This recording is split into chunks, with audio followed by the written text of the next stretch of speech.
Hi guys, a very good afternoon to all of you. Once again, welcome to another session on CMAT's Innovation and Entrepreneurship. Friends, this is session number 5. I've already covered 4 sessions in the last one and a half week. We have seen a lot of questions, but more importantly, we have learned a lot of concepts. Today's session is not going to be any different. We are going to look at a lot of new terms and few questions. Now, I'm not going to fill this session with questions because there is no point giving me question and answer that you can find from anywhere. So what I'm going to spend, or in fact what I've been doing and will do today also, is will give you the meaning of few terms so that if the questions come from those areas, you'll be able to answer them, right? So let's start off with few more terms that are left. So in fact, we have only 2 more sessions left. Session number 5, that is today, and there is one more session, the last session on, if I remember correctly, it's on Monday, right? So Monday 3 o'clock, right? So these are the last 2 sessions, so we'll cover as much as we can. So today's session is about some of the terms which are left out, which were not covered in the last 4 sessions. And the last session, that is on Monday, we are going to end the topic or end the entire course by understanding the government.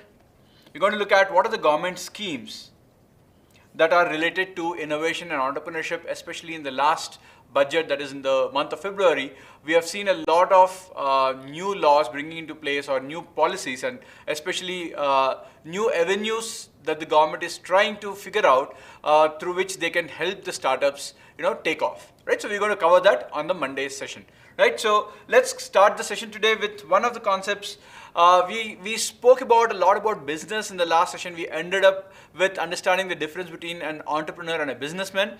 We're going to look at or start the session by broadly understanding the 3 ways in which a business can grow. And if you open any textbook or any website online, there are many other names given over here, but broadly, in my opinion, you can classify all of them into these 3 categories. Okay, now what are these categories? One of the category is bootstrapping. Bootstrapping is typically what happens. The whole idea of bootstrapping in a business is you start small, you grow, you don't acquire or you don't buy something readily available.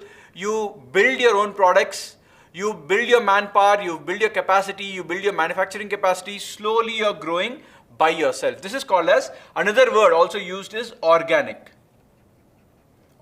growth. Okay, so the meaning of organic growth is you're starting and growing without getting any direct external help. Okay, as a firm, you are doing it all by yourself. Okay, that's called as the bootstrapping model. The second one, of course, is acquisition. Acquisition is basically buying out. It's also called as inorganic growth.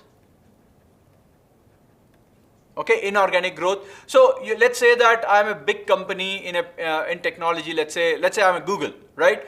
I'm trying to look at what is the next big technology for me. I mean, YouTube came a decade ago. It's been a very big success, no doubt about it. Now we are waiting to see what is the next big thing for Google.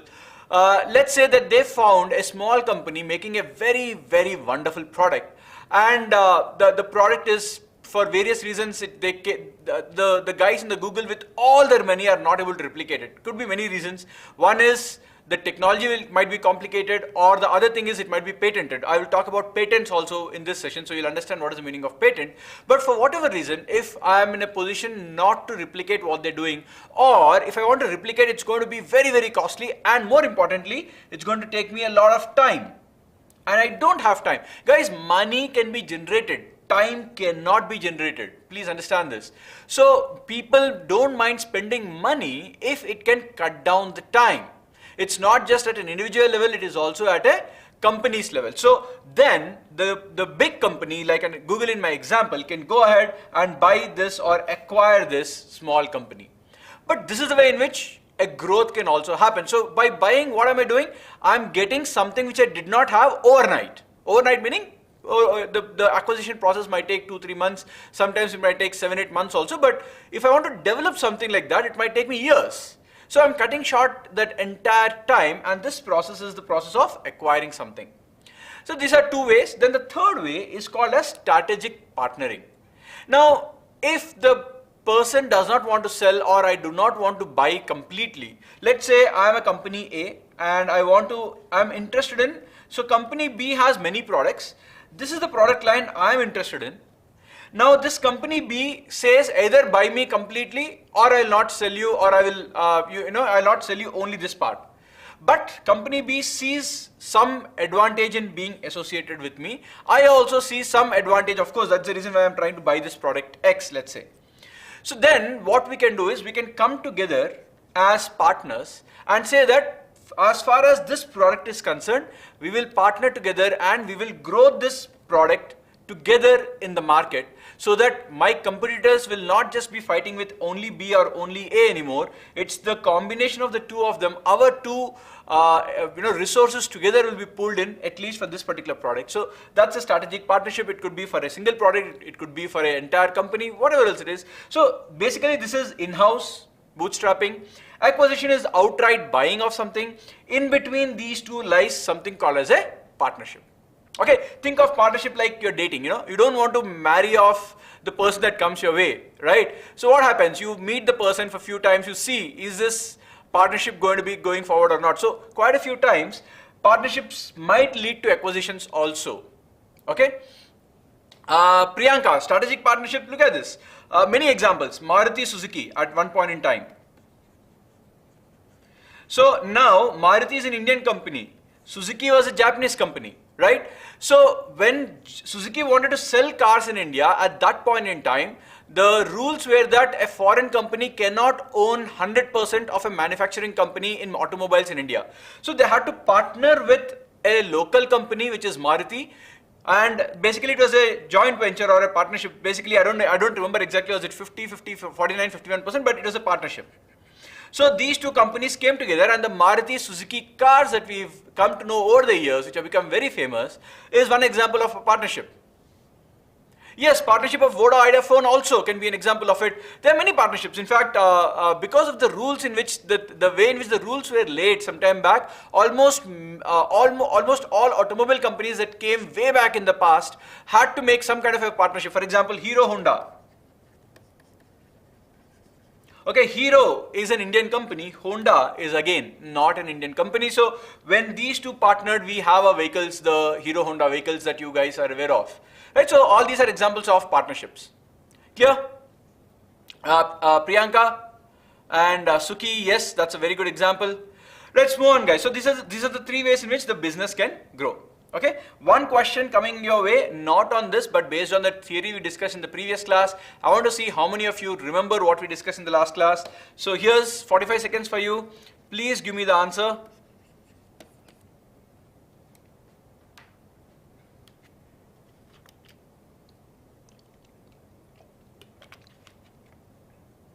So I don't know how many of you remember this word, entrepreneur. It's not a spelling mistake, it's not a typo. It is something different. Entrepreneur, you all know. I believe I discussed entrepreneur also, but if not, I'll discuss it right now anyway. But give it a go, guys.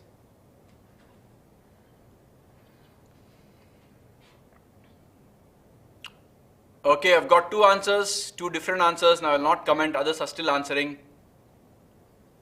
Okay, C, D. Okay, this seems to be the answer. Again, another C I got.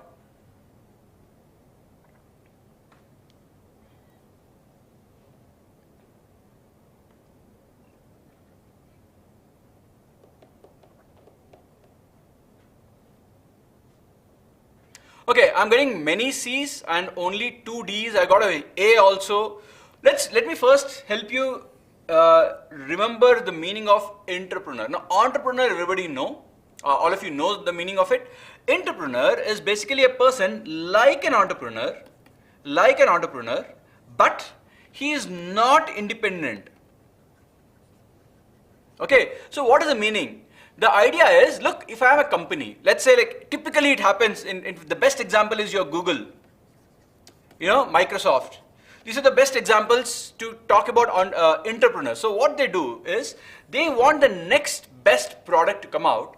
And they realize that, look, no matter how good I am as a CEO, I can't think about everything. So what they do, ideally, is all these companies will have small projects. Independent projects. They will have small independent projects funded by the company. It's owned by the company. They identify people who are interested in taking up this project. So their sole purpose, this person who is interested in taking this small project within the company and building it, is called as an entrepreneur. So he works exactly the same way as an entrepreneur. First, he has to reach out to the top management of Google and convince them that, look, this product is worth investing even a little bit amount. So put me onto this project. Let me see if this product can be making money for you. So first I have to convince them that, look, this is a good product to at least try. Once it is convinced, then they'll give me some funding. I will have my small team. I will start building my product from there onwards. So from there onwards, my journey will start. But the thing you need to realize is, while the problems he's going to face more or less will be like an entrepreneur, not everything is like an entrepreneur. For example, if you look at it, he is definitely an employee of a large organization. He is definitely an employee of a large organization, right? Because, as I said, that's the definition of an entrepreneur. He is not completely independent. He is a part of an organization. Okay. He has been tasked with the job of innovating a new product. Yes, that is also correct. I've given you just an example like that. Okay. The third is faces high risk and high rewards. Now remember, an entrepreneur faces high risk and high reward. If his product fails, his entire time is wasted. Right? His life is, at least for the last 4 or 5 years, is wasted.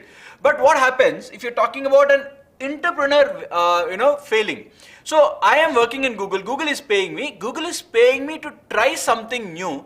If it fails, I'll move on to the next one. My salary is not getting cut. I don't have to worry where will I pay my bills from next day, right? So the risk is very little comparatively, which also means the rewards are also little, because as an entrepreneur, if your product gets success, you will get all the benefit because you are the owner of the product. As an entrepreneur, you are not the owner of a product, you are working for the company. So if the product becomes a hit, it is the company which will be making money. So the reward is also not so great. Yes, you might get a bonus, you might get some kind of a recognition, you might get a promotion, all that is fine. But it is not compared to what an entrepreneur can get if the product is successful. So C is also not your answer. C is basically, he does not face high risk and high reward. So C is your correct answer. But let us look at D also. Now, because he is part of a larger organization, he will have better resources than an entrepreneur. Very clearly, right? I don't have to worry about money. Once my boss is convinced, he will give me money for the project because I have convinced him. I don't have to worry about people because I'm in a big organization. If my product is really good, I can ask my bosses to give some personnel to me, to give some resources to me, whether it's people resources or technology resources, whatever else it is, I can get it if I can convince just my boss. Whereas an entrepreneur, that's not the case. You can get money if you convince your investor, but you need people. You can't just convince your investor to get people. People is your headache, right? And trying to scout for technology is your headache. So all that becomes your headache. So an entrepreneur will have better resources than an entrepreneur. Okay, so that's your correct answer, which is so actually A, B and D are associated with an entrepreneur. So C is not associated. Hence, A, B, D are not correct. C is the correct answer for this question. Right? So by this question, I hope you also understood what is the meaning of this person called entrepreneur. Right? Let's move ahead, guys. Okay, so now today we are going to dedicate this entire session looking at or trying to understand these concepts. There are a lot of names that I've put over here. This is something that you need to understand when you're going for this innovation and entrepreneurship kind of an exam. You could have questions coming your way from this. So first, so I've just put the names. I'll not explain all of them here. I have each slide for each one of them. So we'll be looking at POC, prototype, pilot versus MVP. We have all these. There's no point reading this out. Anyway, I have them coming up in the slides. So let's move on. Let's understand each one of these words very clearly. Okay. The first one is POC. POC is proof of concept. This is a phrase which you need to understand from the perspective of an entrepreneur. So what is this proof of concept? Proof of concept is basically a small exercise or test. Okay, it's to test the real world potential of an idea which is not perfected. Okay, so proof of concept is can this be a viable idea? First of all, I'm not talking about will it make me money or not. That's a different idea. First of all, is it possible for me to implement this idea in the real world? So the idea is not fully there. You're still conceptualizing, and you're trying to look at, can this be having a real world potential? Does it have any benefit to the real life potential? So that exercise or test which I do is called as a proof of concept. So usually where there's this proof of concept come into play, when you're talking as an entrepreneur to an investor, they usually ask you for a proof of concept. So typically what happens is, as an entrepreneur, you go to an investor saying that, look, hey, I have got this nice idea, can you fund me the money for this? So the entrepreneur asks, fine, the idea is there, fine, but will it have real world applications, or more importantly, can you bring it to life? Right? So give me something called as a POC. So come back to me when you have a proof of concept. I'll give you a little money for you to do your research and bring me this proof of concept. But if you prove to me that this concept can be applied or brought into the real world, I will be giving you the funding. So they will ask you for something called as a proof of concept. So it is not about delivering the idea. You're not talking about, so if I'm talking about, let's say I gave you an example last time, right? Hoverboard. Hoverboards are, I don't know if it's reality or not, at least not in the commercial sense, objects that can float above the ground, few inches above the ground without touching it. They can move like that. So hoverboard, if that's an idea, I'm not talking about whether it is technologically feasible, or I'm not talking about how do I make it a reality. Okay, but can that be done right now? It's an idea, but do we have the technology right now which can get this done? Right? I'm not talking about, is it going to be costly, cheaper, will the people buy it? All that is later. My first question is, fine, do we have the wherewithal to bring that idea to the real world? I'm not even talking about will it make me profit or not. So it is not about delivering. Okay, first you're checking whether it is feasible. That's the whole idea for your proof of concept. No, beta test is not an example of proof of concept. Nidhi, thanks a lot for your comment. Priyanka, beta test, I'll talk about, let me write a note of it, beta test, okay? So I'll talk about this, but before we move on, guys, please click on the subscribe button if you like these sessions. Click on the notification as well as the like button. There are a lot more sessions coming your way. In fact, the exam is on 9th or 8th of April, I believe. So we have a live analysis also on that day. In fact, I'll be taking the analysis for CMAT exam at that day in the evening. So be tuned. You click on the notification button, you'll be getting the notification of all the sessions that I'm taking in this session for this exam. Anyway, so what is the meaning of this beta test? Now, beta test is not a proof of concept, my friends. Beta test is just before release. Okay, it is kind of like a pilot. Slight difference. It is like a pilot. You can say that more or less they are kind of similar. The whole idea for a beta test is, I'll explain to you what is the meaning of a pilot anyway, that's there. Beta test is something where you have a product, you made it, now you want to check if there are any, so you've tested it, you have done all your testing from your side, okay? So there is an alpha test and there is a beta test. Alpha testing is where the makers, the manufacturers or the designers themselves will test. So this is more like a self-testing.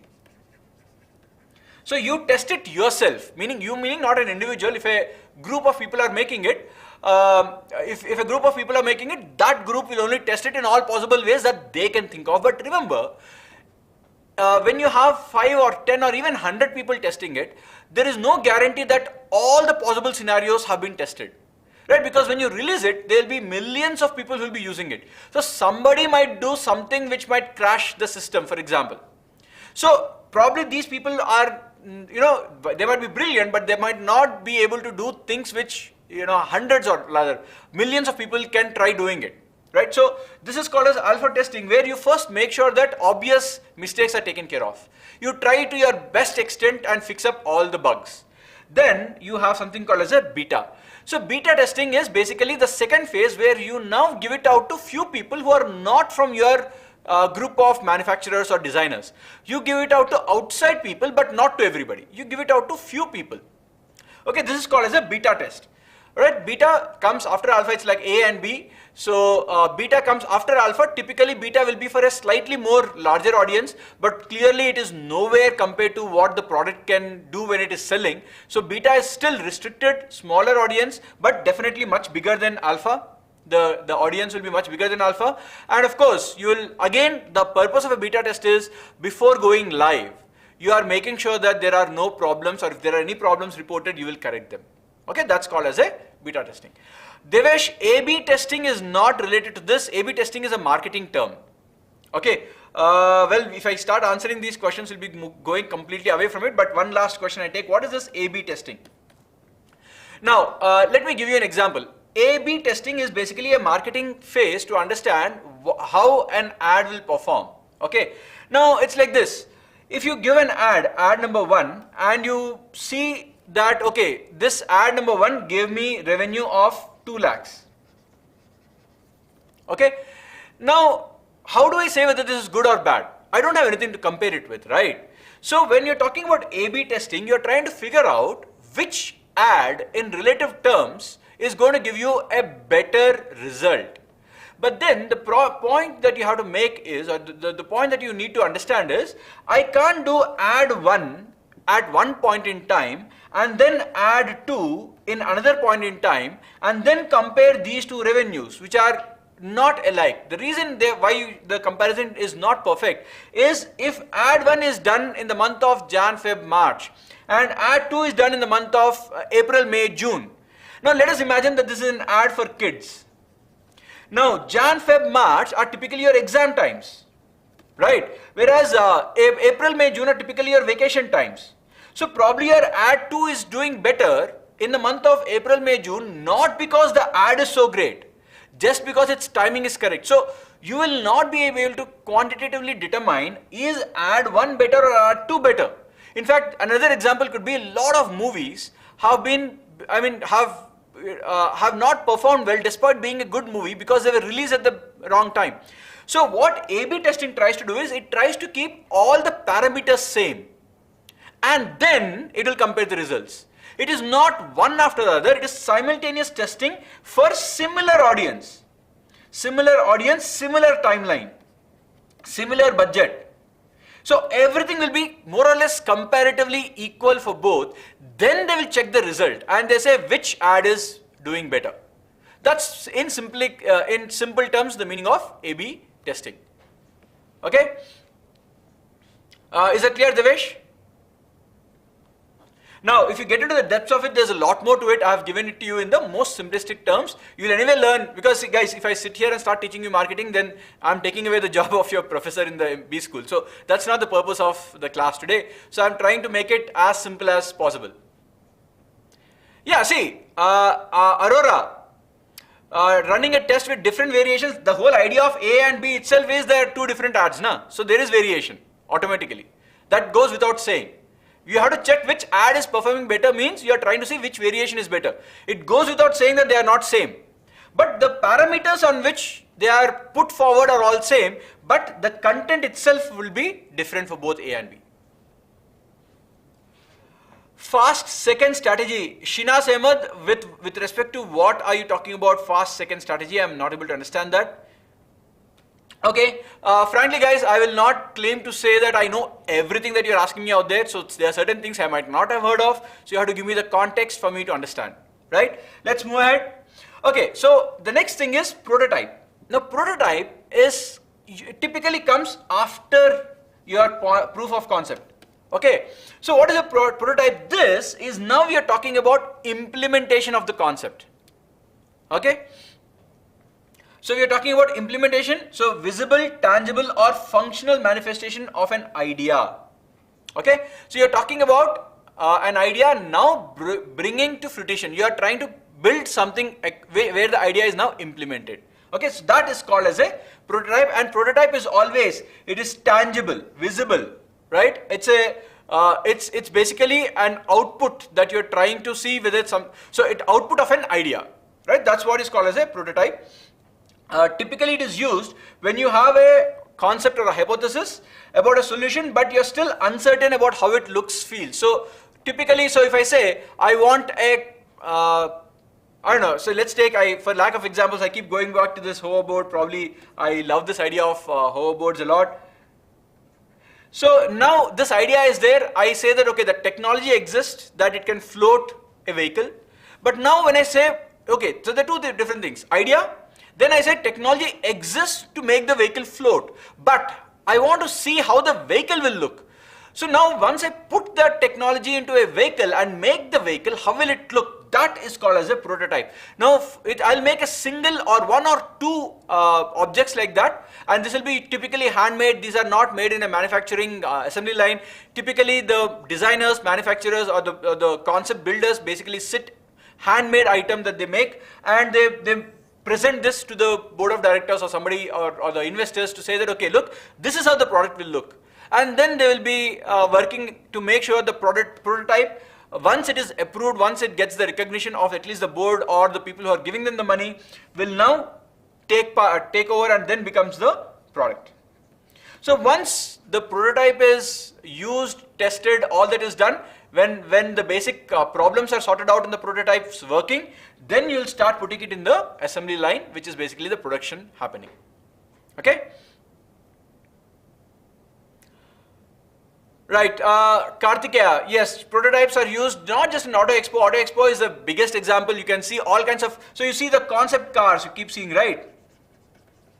See, all these concept cars are prototypes because they are not produced in bulk. One or two cars they make, basically to showcase that, look, this technology, if I put it in the car and make it, this is how the car will look. Okay, so for a lot of these concept cars, they might not even take off. But they are just trying to experiment what could be a better way. In fact, you have few cars where there is, instead of a wheel, normal traditional wheel, you will be having a spherical wheel. Spherical wheel means 360 degrees, 720 degrees, complete sphere. And the advantage is the car can go straight, it can just go sideways, this way, go straight. So that's one of the advantages. It can go diagonally also because you have a sphere. So all that is possible. So these are all concept cars, it's a prototype. Yes, we can see the practical idea, so you can see the practical scenario of an idea in it. Suki, that's correct. Okay. In fact, that's what I said. A proof of concept shows if a product, feature or system can be developed. So proof of concept, it says that, look, there is an idea. Now, is there a technology which is available to make this idea come into reality? That is what a proof of concept talks about. Then prototype says, okay, if you put these two together, how will my final product look? Right, so certain times what happens is that technology which is existing right now can make the object so huge that it becomes practically unviable in the current scenario. So while the proof of concept exists, the prototype might say that, okay, it is not so great to be used right now. So then you'll say either the technology has to become smaller, the idea behind it, the idea is the same, but the implementation of it should be happening at a smaller scale. Smaller scale means the dimension should be smaller, and then you work towards it. Right? So that's what a prototype does. Next is, what is a pilot? Now pilot, I said, it's now I already explained what is the meaning of beta. Pilot is very, very close to a beta. The whole idea is, look, I have let's say typically a software. So I have a software ready. It mostly happens in gaming also. I don't know how many of you play games, but I play a lot of games, to be very honest. So whenever a new game is developed by the testers, they release something called as the pilot, or sometimes called as a beta version also, beta or a pilot version.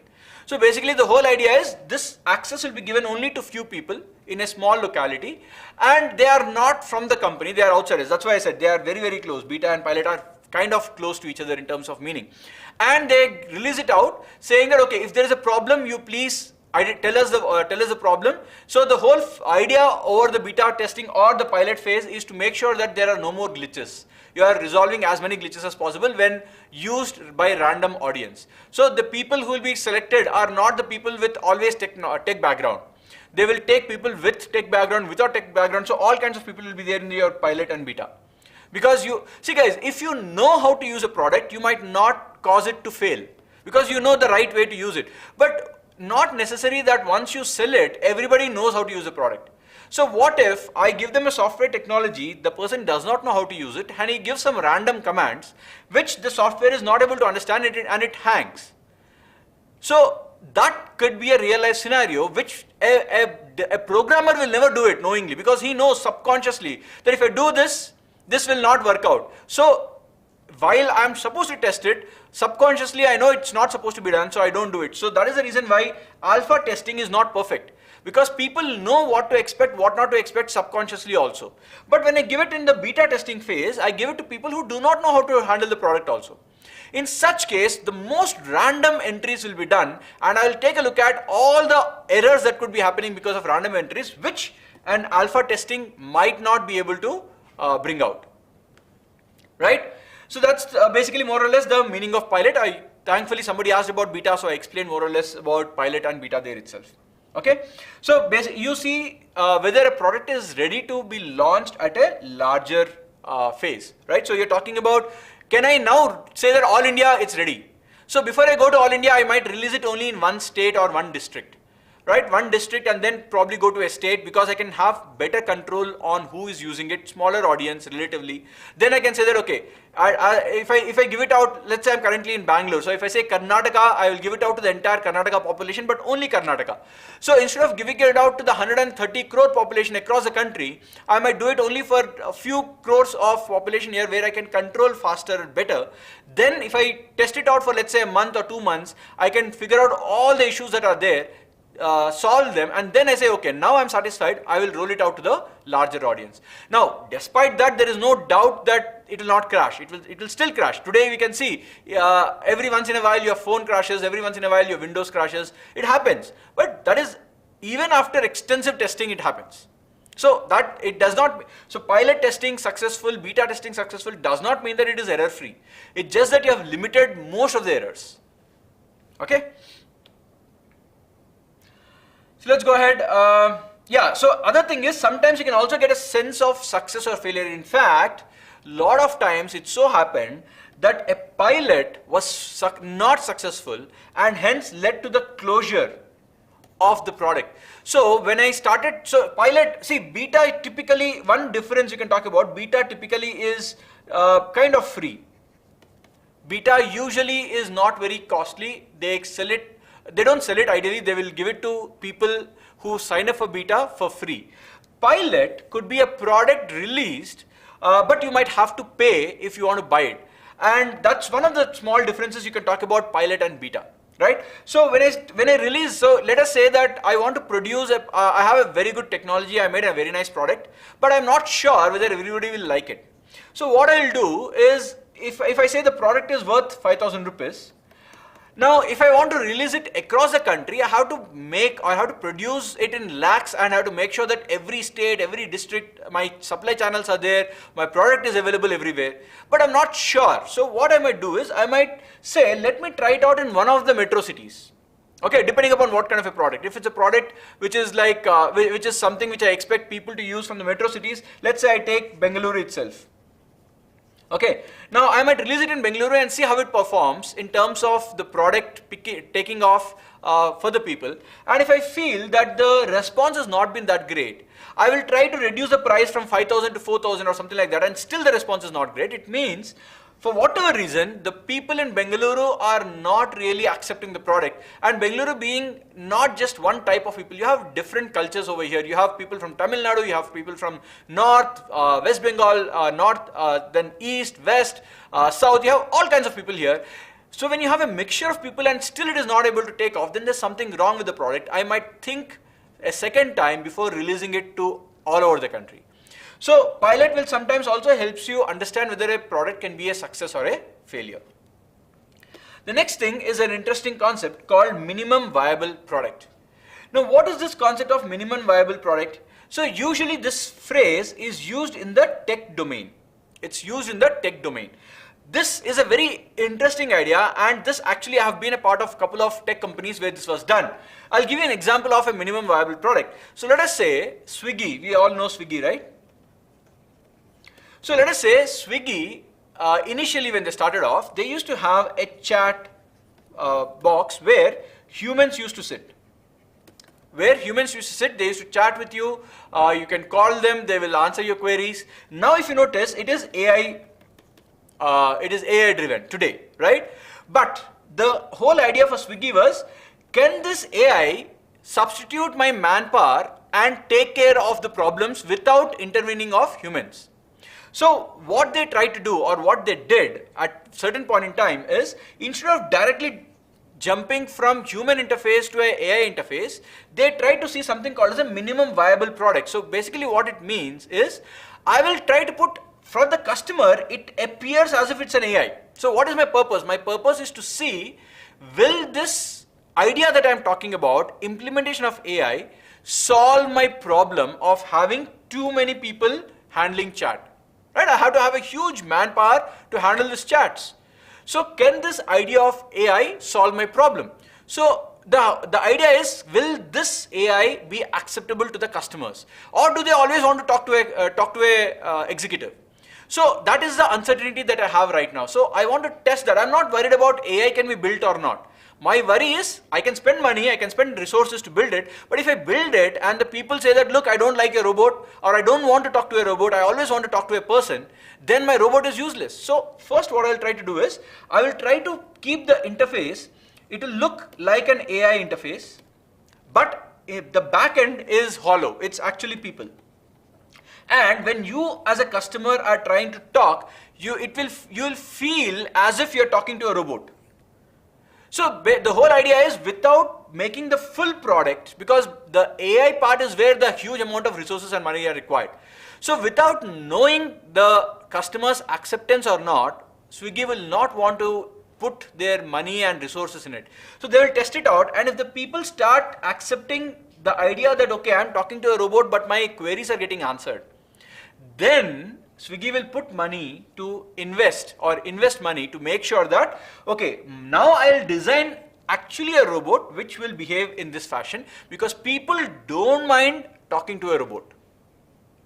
Right? They are not having the mindset that, okay, it should always be a human being that is talking to me. As long as their query is ordered, I don't care who is taking care of my query.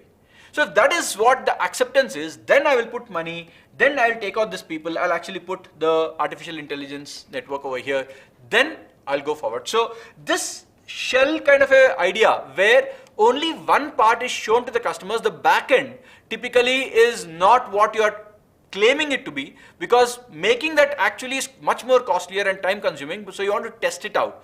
This idea is called as a minimum viable product. Okay, so it's a version of a new product which allows the teams to collect maximum amount of validated learning about customers with the least effort. So what is the least effort here? Coding is the biggest effort, and making that AI is the biggest effort for me. I can always hire 10 people to sit and answer in yes or no's or in structured format. They will not be allowed to type whatever they want. So there will be a format that will be given to them. They have to answer only according to that. Then I will test it out whether the people like it or not, whether the customers will like it or not. If the customers like it, then I can program a computer to do the same thing. That's what it is. Okay. So landing page or a service with an appearance of an automation, that's exactly what I gave you, but which is finally manually run behind the scenes. Once I get a validation, I will take the manual part of it out of it and put the automation behind it. Okay. So that's the meaning of MVP, right? Minimum viable product. Once again, friends, a reminder, if you like my sessions, if you like my explanation, please click on the like button, as well as subscribe to the channel and the notification button, so that you keep knowing about what's going to happen about, with respect to CMAT exam, what sessions are upcoming for you. Right, let's move on. The next is GMV, which is very, very widely spoken about. It's a very, very well used and actually abused term nowadays called GMV, which is the gross merchandised value. So what is this gross merchandised value? Again, I'll take a simple example to help you. So if you have a Kirana store, let us say I have a Kirana store. I sell, I don't have, but if I have, I'll be happily sitting there. But yeah, I can sell all kinds of food items, small packaged food. I can sell your daily use items, soaps, this, that, and all. Fine. Now, if you notice, none of those things actually belong to me, right? I am just a store owner. I stock them and I sell them. So basically, I am a retailer. Now, if I take a small example, if I sell a soap of rupees 30, I don't know what the cost of soap is, 30 rupees, let's say I take. So there's a soap which costs 30 rupees. Then in this 30 rupees, the company is, that is what I am charging the customer. But I did not manufacture the soap, so I have to buy the soap from the wholesaler. So let's say I bought it at 25 rupees and I'm selling it at 30 rupees. My money is 5 rupees. This is called as my revenue. My revenue is 5 rupees. But gross merchandise value talks about the total value of the product sold through you. So here my GMV is 30 itself. I'm a middleman. I'm not making anything. I'm just buying from here and giving it there. So for me, the revenue should be the amount of money I'm making in between. That is called as my revenue margin, right? But the gross merchandise value says, or this concept talks about, what is the value of the entire goods that are going through you. So this entire 30 rupees revenue will be called as my GMV. Okay? Right? So revenue is what the company made during the transaction. So this 5 rupees is my revenue, whereas 30 rupees will become my gross merchandise value. Clear? Now, why is this important? Because most of the startups today, especially in the e-commerce domain, right, are getting valued based on their gross merchandise value. So the more products I'm able to sell, irrespective of whether I'm making a loss. So in fact, the beauty of this, or rather the pitfall of this, is you might say the gross merchandise value is 30. In fact, what if I sold each soap only at 20 rupees? So if I'm selling it at 30 rupees, let's say monthly I'm able to sell 10 soaps. But if I'm selling it at 20 rupees, monthly I might be able to sell 20 soaps. So my GMV here will become 20 into 20, 400 rupees, whereas the GMV here will become 30 into 10, which is 300 rupees. You say this is higher GMV, but actually what is happening? I am losing minus 5 rupees for every soap that I sold, because I'm buying it at 25, and just to prop up this 400 rupees to show this GMV higher, I'm taking a loss. So I'm making 5 rupees loss, whereas this person here has a lower GMV, but is actually making 5 rupees profit. So GMV by itself being high does not mean you're making more money or less money. You cannot say anything about it, because it has got nothing to do with your expenses, your money as a company, right? It is just saying that how much worth of product you are selling, that's all, right? Next is profitability. Now there are different types of profitabilities. I'm not going to get into too many of them, but I'll just list out the few things that I talked about. Now profitability is nothing but the profit you make as compared to, now this keeps changing, the denominator keeps changing, right? So depending upon what the denominator is being used, you have a different name. So firstly, we talk about something called as a gross profit. What is the meaning of gross profit? In simplistic terms, gross profit talks about profit divided by expenses to make or the expenses that you incurred in making this particular product. Okay, so or rather, yes, so this is revenue minus your expenses. Now what is this revenue minus expenses? This expenses is not all your expenses. I'll explain what I mean. This is only related expenses, that to direct. Now what do I mean by direct related expenses and the profit here? So let's take an example where I have a company A which is making two products. I'm manufacturing two products, product X and product Y. Now there is one operator, or there is one building for both. Okay, so there's only one building in which both of them are getting operated. The raw material here is 50 rupees, the raw material here is 60 rupees. Okay, and there is one worker here who takes, let's say per month I'm giving him 30,000. There's one worker here where per month I'm paying him 35,000. Now this worker directly can be associated to this product, whereas this worker can be associated directly to the product Y. But when you're talking about the building and its rent, how much money should I be allocating to X and how much money should I be allocating to Y? Similarly, if I'm talking about power, the electricity that is used, oh, I get a single bill of electricity, but how much should I be giving it to X? How much should I be giving it to Y? So these are not the direct ones which I can classify. Okay. Similarly, if I am the CEO of this company, I'm the managing director of this company, right? I'm the head of the company. I'm getting a salary, right? But how much of my money should be, see, this 30,000, this 35,000 are direct, no problem. But I am overseeing both. So how should I distribute my salary? Should I say 50% and 50%? So all these are not clear. So when I'm talking about gross profit, it talks about the profit amount that you're talking, or the profit amount you're making when you're taking care of this direct expenses. Then you're talking about operational profit. This is another type of profit. Operational profit talks about for only the operations. Again, I'll give you an example for this. What is a profit made only on the operations? Now, the meaning for this could be, let's take an example of a big airline company.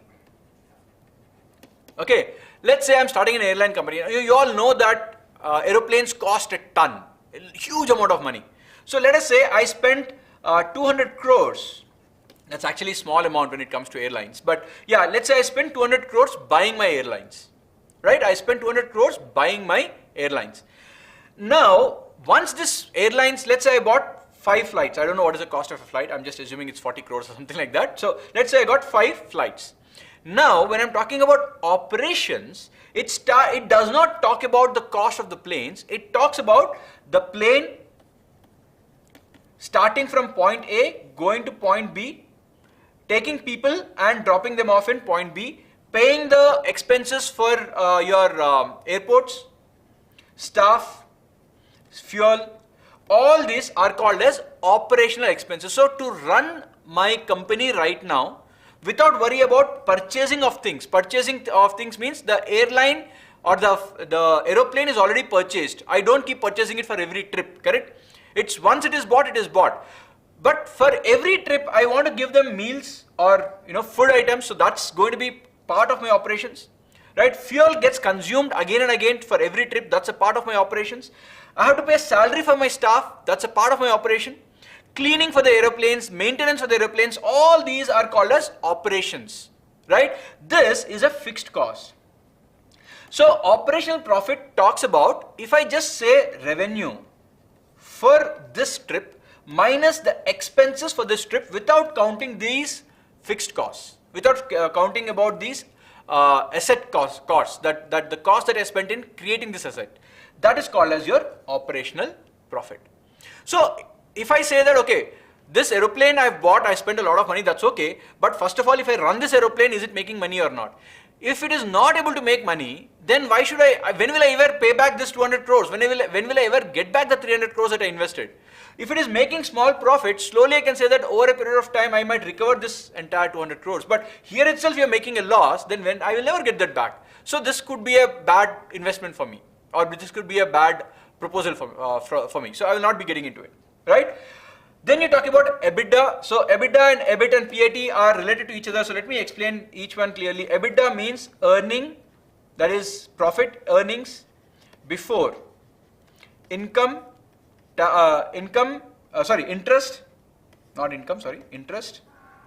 tax, depreciation and amortization. So basically this talks about how much money did the company make before paying any interest expense. If I took a loan to run my business, I have to pay interest. So without worrying about the interest, right? Without worrying about the tax to be paid to the government, without worrying about the depreciation and amortization, right? How much money did my company make? Typically, this is what will be called as the operational profit also. Okay, they are more or less similar in most of the cases. So EBITDA and operational profit are more or less the same, because you are not talking about money paid to the government. You're not talking about the money paid to the bankers as interest. You're not talking about depreciation or amortization at all. Okay, EBIT talks about, EBIT is earnings, that is money made before interest and taxes. So this is after subtracting your depreciation and amortization. After subtracting your depreciation and amortization. Whereas PAT is the final profit after paying taxes also. This is profit after tax. So every liability I've taken care of. So I got some money, I paid my interest, I paid my government taxes, I taken out my depreciation and amortization, all that is done. Still, if I'm left with some money, that is called as my profit after tax, which means definitely your company is making money. Okay, so these are the different types of profitabilities you have when you're talking about a company. The next thing we're going to talk about are, now we're going to enter the idea of business models, business plans, revenue model, revenue stream. So we are going to understand these terms, because again, from an entrepreneurship perspective, these are really important words. So first, let's understand what is the business model. So business model talks about how a company generates value for its stakeholders. If you notice, It is talking about creation of value. It does not talk about money at all. There is no idea of money. So what could be the value? So anything which is bettering something for somebody is basically value creation. It's not always money. For example, let's take the best example that I can think of is WhatsApp. As of today, WhatsApp, is it valuable to you or not? You are a customer using WhatsApp. Definitely it is valuable. I mean, we have more or less given up on SMSs. I don't think any of you now converse in SMSs. It's either WhatsApp or Telegram or some such app like that, but no more SMSs. So definitely there is value created, right? So the business model basically talks about, is there an idea or is there a company which can generate value to the customers? And if it can, how does it do it? This is called as the business model. This is the starting point. It is not only about money. The next part, so this is the first part of it. Then it goes into, okay, now the business model for WhatsApp was to help communication between people become easier. Then they talk about, okay, what should be the product? The product is the app. The delivery, how should the product reach the people? Play Store, Google Play Store, apps, Apple Store. So basically you're making sure, okay, how will the product reach the people? Then they are talking about how will I make money out of it? Then comes the revenue model. So revenue model talks about how will I make money of the value that I created. So we will talk about revenue model also in the next slide. Okay? Utility creation, yes, utility creation. See, without utility, you will not have a product at all. There won't be a business model at all without utility. At the end of the day, you are creating something which has a use. Only then people will buy it, right? Otherwise, why will they even buy it? Of course, I don't know how many of you know this. There was in Apple Store, there was once a button. Okay, I don't know if it is still existing. It was priced at $1,000. The button has $1,000 to it. The button means the app. Sorry, not button. It was an app. Okay, it was costing $1,000 just to download it, and you press it, it makes a noise saying that I am rich or something like that. Nothing else. So is there any utility to it? I don't know. Alright, did people buy it? Still people bought it because they want to show off that they have money. So they bought $1,000 worth of an app which does absolutely nothing but to say that, okay, I can splurge money. Okay. Business plan and business model, Kartikeya, it is there. I have business plan also next coming up. Just hold on. Okay. So utility. So typically when you're talking about a product, you're not talking about items like this, which are useless, right? Usually utility creation basically means if there is no utility, your business will never take off. It goes without saying. Okay, that's the meaning of a business model. How can you make the lives of others better? Point number one, what is the idea behind it? Second, for this idea, what product will you make? Third, once the product is there, how will you deliver it? That is marketing, supply chain, all of that. Then you're talking about how will you make money out of it? When will you become profitable? All this put together is called as a business model. A part of this business model is called as a revenue model, which talks about how will you extract money from the customer for the value that you are providing. Okay, so let's go ahead and take a look at this revenue model. So the revenue model talks about how the company gets the money for the value that it created. Now, if you look back at the example of WhatsApp, currently you and I don't pay money to WhatsApp at all, right? So the revenue model is still not clear about WhatsApp. I think they have some kind of business use where business users will pay some kind of money, but it's not really that clear. Okay, so they haven't figured out what could be the best revenue model yet. But if you look at examples like Google or YouTube, now what is the revenue model for YouTube? First of all, what is the business model of YouTube? Business model of YouTube is create value to customers by giving them content for free. You can go and watch kind of movies, episodes, funny stuff, live matches, everything on YouTube. If without paying any money, that's free. That's their whole idea. Make them come and sit in front of it. Then they're talking about, okay, once that is done, how will I get money out of it? That is where the revenue model comes in. So I got my customers hooked on, I gave them the value. How will I make money out of it? Now the revenue model for YouTube is not from the customer, the end viewer. The end viewer never pays any money to you. But what happens is he will be forced to watch 1 or 2 ads in between.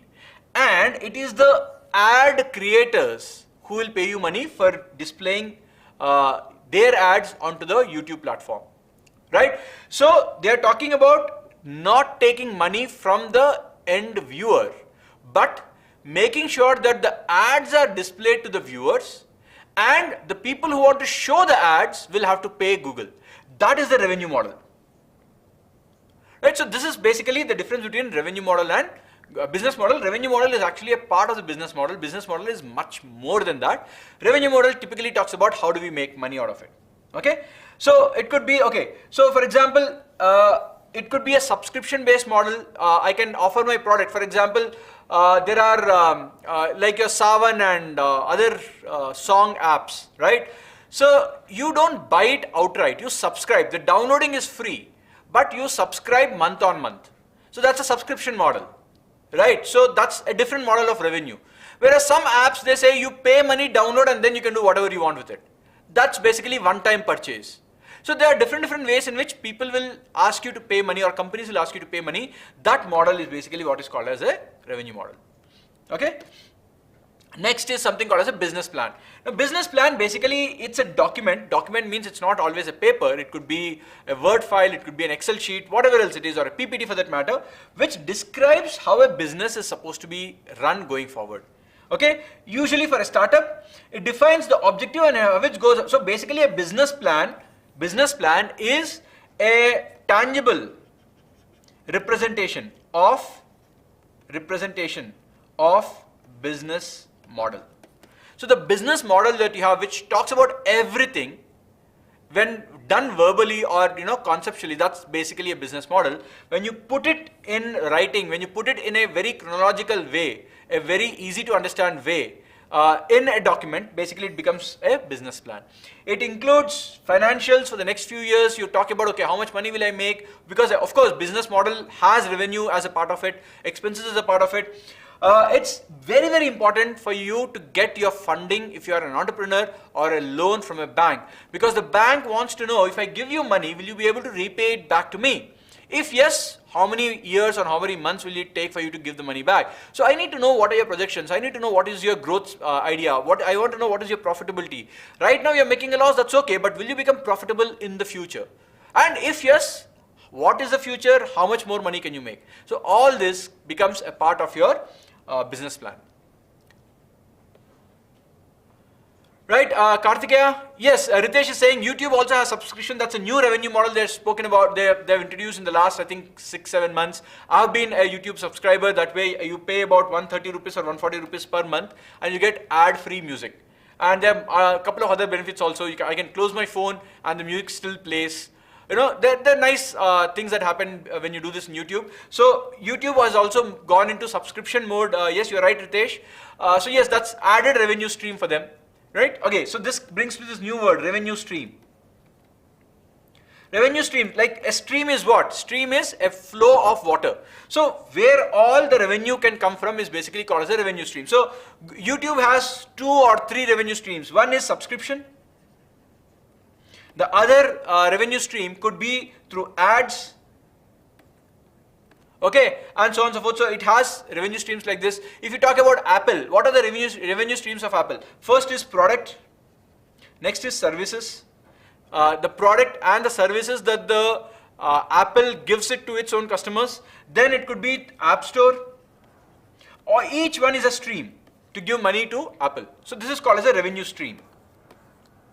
Clear? Right. So thanks to Ritesh.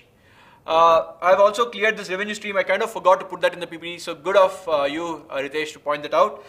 Right, let's move on now. Next thing we're going to talk about when it comes to a startup, you need to understand something called as a copyright, a patent. Then we talk about a trademark. So we're going to look at the difference between these things. So what is a copyright? So copyright typically is an intellectual property that gives its owner. So It's a right of the owner to have exclusive usage of this particular thing, typically in the work of creative, typically in the world of creative work. So copyright is a word that will be used typically for writing songs or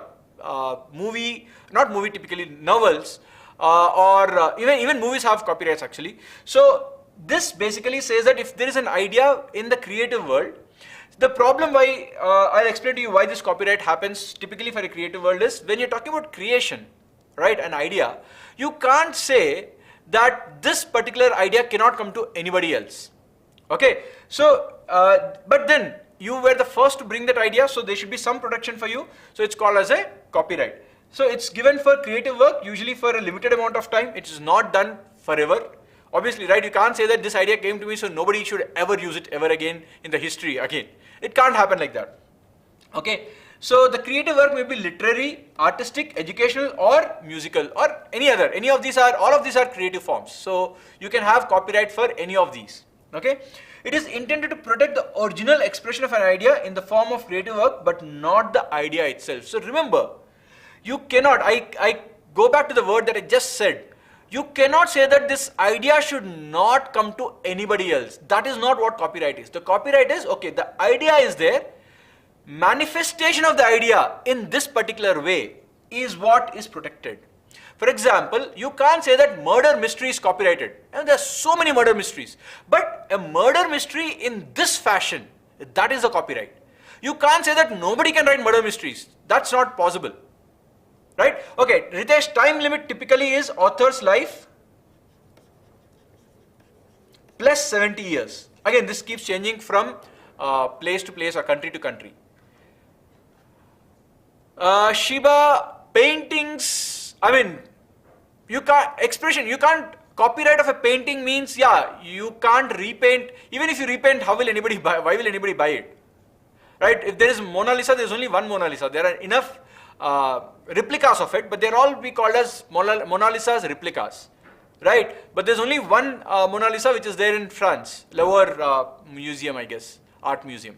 Anyway, so that's what creative work does. It guarantees that the rendition of an idea is not copied, but the idea itself can be used by others. That's the whole idea. That's the whole thing, right? So that's the idea of a copyright. Okay. Next thing is patent.